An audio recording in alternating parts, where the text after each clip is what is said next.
So today we're going to talk about Adolph Reed's The Limits of Antiracism. I'm going to spend the next several podcast episodes talking about the work of Adolph Reed Jr. I found that his work was really insightful, analytical, super well thought out. His writings on identity politics and black politics are great, and I highly recommend it. And I was actually introduced to his work by Michael Brooks on the Michael Brooks Show. So I'm really glad I looked into him. I'm currently going through Adolph Reed's book, Class Notes, and I really enjoy it so far. So I totally recommend him. I'm going to start with this article from him that I think it's very accessible. I think it's only like 4 pages, and I'm gonna link the article in the podcast description so you guys can check it out yourself. And the title of it is called "The Limits of Antiracism," and it was written in, I believe, 2009. So I'm just gonna talk about some relevant passages, and I'm gonna share my thoughts of it. So let's get started. I'm gonna start with the first couple lines from the beginning of the article. I'm just gonna read it out to you. Anti-racism is a favorite concept of the American left these days. Of course, all good sorts want to be against racism, but what does the word exactly mean? The contemporary discourse of anti-racism is focused much more on taxonomy than politics. It emphasizes the name by which we should call some strains of inequality, whether they should be broadly recognized in evidence of racism, overspecifying the mechanisms that produce them, or even the steps that can be taken to combat them. So this is a really great point. It gets right to the heart of the issue. We're so focused on taxonomy, how we classify racism, what it is, how it encompasses our daily lives, and of course this is fascinating, intriguing, and helpful, but we're so focused on this rather than actual concrete solutions that can be undertaken to combat the source of racism or the institutions that perpetuate it. Now, Adolph Reed goes on to say that even though prior activism, like the civil rights movement, was based on racial justice, it was tied to concrete objectives like voting rights, fighting discrimination in housing and employment, and so on. And more so, in the first half of the 20th century, black intellectuals and other activists realized and acknowledged that racial justice couldn't be accomplished unless economic inequalities were addressed too. And without challenging the economic system, minorities and other disadvantaged groups would still be struggling. So this is what I was talking about in my podcast episode, It's All About Class. I talked about how we're essentially trapped in this continual discussion of this box of race and ascriptive identities, and we're always constantly discussing what's racist, definition of what is, setting those boundaries, and so on, talking about like privilege and intersectionality and all that. And we're so caught up in these discussions that it actually doesn't lead to any concrete action or anything. There's no political program, there's no ties to grassroots organization or mobilization, there's no activism, there's no critique of capitalism, more importantly. And after the gains of the civil rights movement, the 30 to 40 years after the civil rights movement, we've seemed to have stagnated in our quest for equality and justice. Now, Adolph Reed discusses this part in the article. He talks about how there was anti-communism, anti-socialism, destroying radicals that were, considered a threat to the power structures, the leftists. There was the absorption and rise of a new black political class that became, you could say, the race managers who tried to set the agenda of what racial issues were and were not, and the decoupling of racial justice from economic justice. So before they were strongly linked, and you really couldn't have racial justice without economic justice.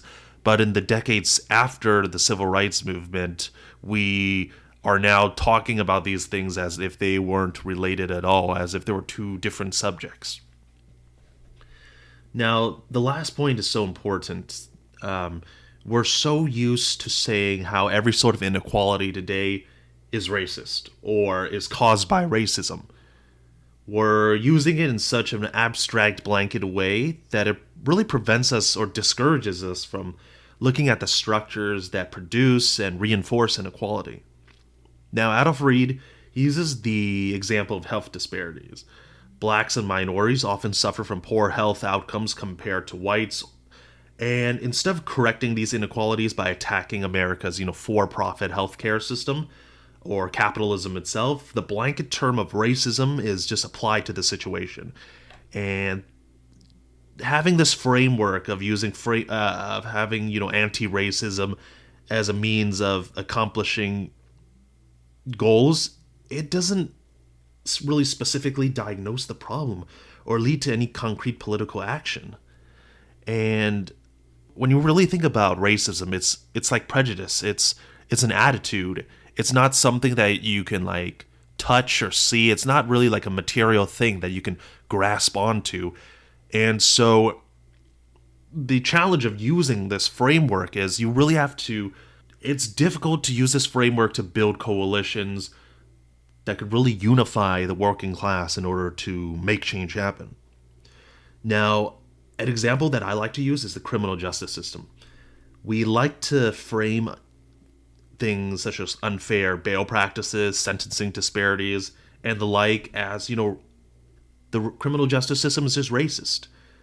Now, of course, there are disparities. I'm not arguing about that. You can just look at the numbers and outcomes. There's huge discrepancy, in terms of like per capita offenses, by race, who's being locked up, who's held in pretrial detention, and so on. Of course, there's disparities, but I don't think Reed would say that just because there are disparities, it doesn't mean that there's a racist element in them. So we have to obviously look at other factors as well. Now, Adolph Reed acknowledges that racism exists, and he quotes that, yes, racism exists as a conceptual condensation of practices and ideas that reproduce or seek to reproduce hierarchy along lines defined by race, end quote. However, he also says, as the basis for social interpretation, and particularly interpretation directed towards strategic political action, they are useless. Their principal function is to feel good and tastefully righteous in the mouths of those who propound them. So, in other words, rhetoric about racial injustice is good for inspiring and motivating others or, bringing attention to an issue, but that alone isn't a useful model or useful as a basis towards strategic political action. Now, I think the next point Reed brings up is key to understanding what's so broken about capitalism and the neoliberal order that we're currently in. It's actually in the last couple paragraphs, but I've combined them because I thought they were relevant and connected. So Reed states, we live under a regime now that is capable simultaneously of including Black people and Latinos, even celebrating their inclusion as a fulfillment of democracy, while excluding poor people without a whimper of opposition. Of course, those most visible in the excluded class are disproportionately Black and Latino, and that fact gives the lie to the celebration. Or does it really? From the standpoint of the neoliberal ideal of equality, in which classification by race, gender, sexual orientation, or any other recognized ascriptive status, that is, status based on what one allegedly is rather than what one does not impose explicit, intrinsic, or necessary limitation on one's participation and aspirations in the society. This celebration of inclusion, of inclusion of blacks, Latinos, and others is warranted.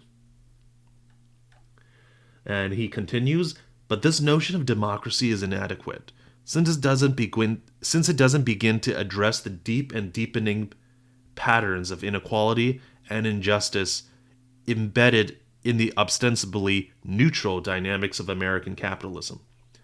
What A. Philip Randolph and others, even anti-communists like Roy Wilkins, understood in the 1940s is that what racism meant was that, so long as such dynamics existed without challenge, black people and other similarly stigmatized populations would be clustered on the bad side of the distribution of costs and benefits. To extrapolate anachronistically to the present, they would have understood that the struggle against racial health disparities, for example, has no real chance of success apart from a struggle to eliminate for-profit healthcare.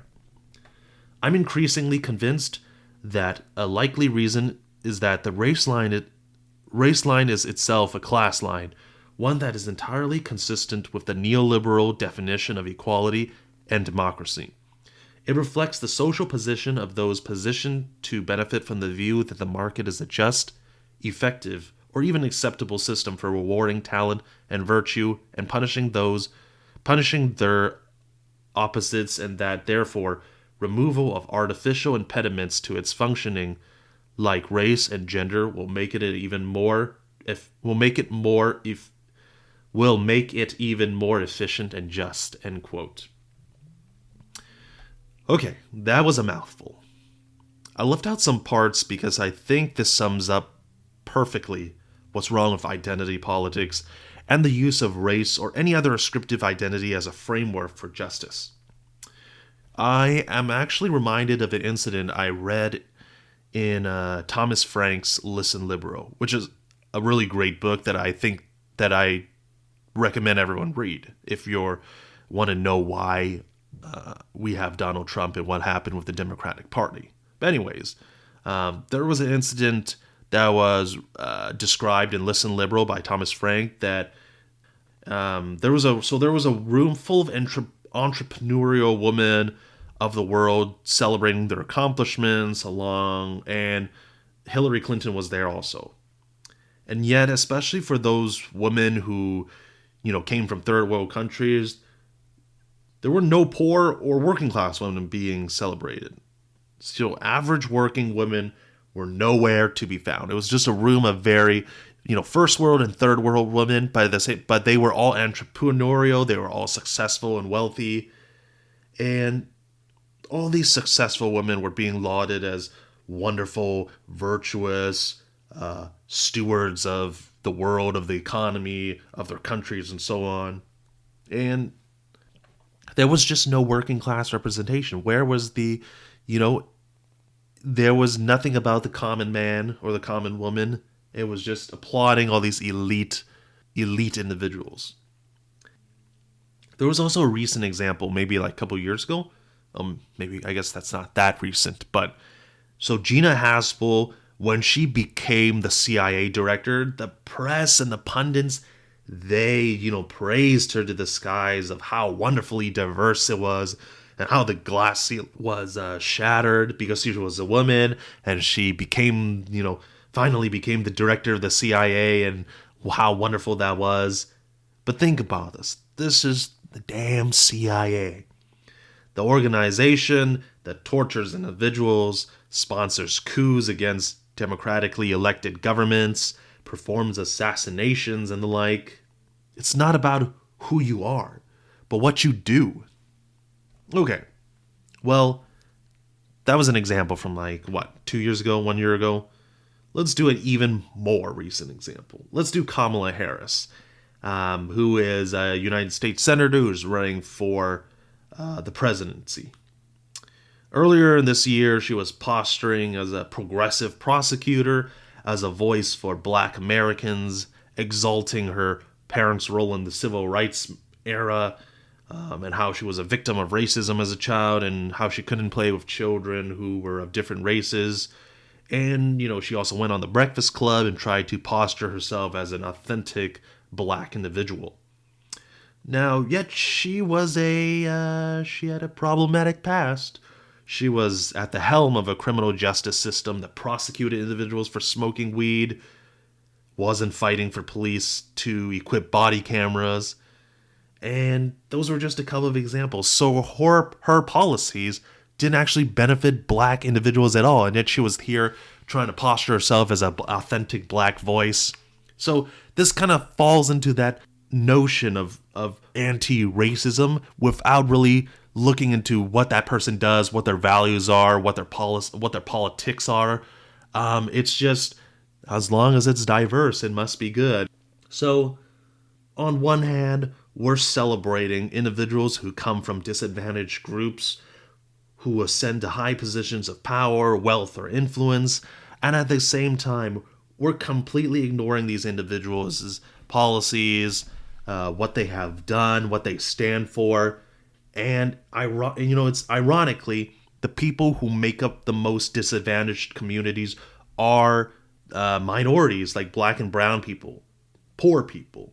So it's completely absurd that, on one hand we're celebrating like, oh my god, these peoples have ascended positions of power, we have a diverse CEO or a workforce, and yet issues of like inequality, of imperialism, of a broken healthcare system, these aren't the things that we're focusing on, the things that affect the majority of working class Americans. And it's a strain of thought that really, I think, like Adolph Reed says later on, it really just benefits those individuals who already have those resources and skills to be at the top.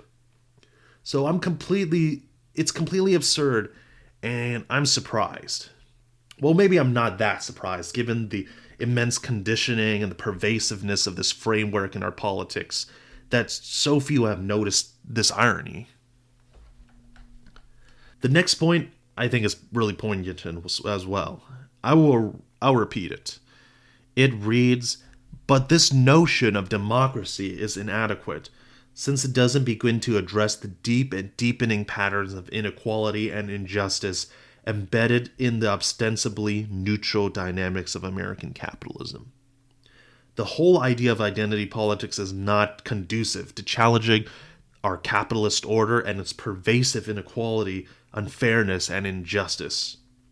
I'll throw in Reed's last point because it's highly connected as well. Quote, "I'm increasingly convinced that a likely reason is that the race line is itself a class line, one that is entirely consistent with the neoliberal redefinition of equality and democracy. It reflects the social position of those positioned to benefit from the view that the market is just, effective, or even acceptable system for rewarding talent and virtue and punishing their opposites, and that therefore removal of artificial impediments to its functioning, like race and gender, will make it even more efficient and just." End quote. So using identity as a vehicle or framework for achieving justice and equality isn't helpful in changing the material conditions or helping the lives of working class Americans. One of the few concrete proposals of people who subscribe to this framework is the advancement of minorities to the upper echelons of management and professional life. Now, this isn't to say that I'm against the advancement of disadvantaged populations. That would be completely absurd. If you look at the civil rights movement, one of the main objectives of it was to end the legal discrimination of minorities in housing and in the workplace. But after the gains of that era, we have the framework of identity that coincides perfectly with the neoliberal turn of the century. The problem that I see is that, this framework presumes that the system is fair and that disadvantaged peoples are groveling at the powers that be for acceptance, tolerance, and inclusion into the power structure. And when they are accepted, like Barack Obama or Oprah Winfrey or Gina Haspel or Hillary Clinton and so on, we applaud them and say how they broke barriers. Oh my God, golly gee, just give us a chance, good sir. Just give us a chance. The system is fine. Just as long as we get a piece of that pie, we'll shut up. there is a complete lack of criticism of the power structure and the economic system that produced these inequalities in the first place. I'll bring back the pie analogy. As long as we get our slice of pie, we'll be quiet and we won't bother you. There's no discussion of who made that pie in the first place, why it was divided in such a fashion in the first place. Now, Adolph Reed, he likes to use the example of a photograph. It matters not if 1% of the population owns 90% of the wealth, as long as the picture is in color. So in other words, it doesn't matter what the structure of power is, but how it looks or its composition.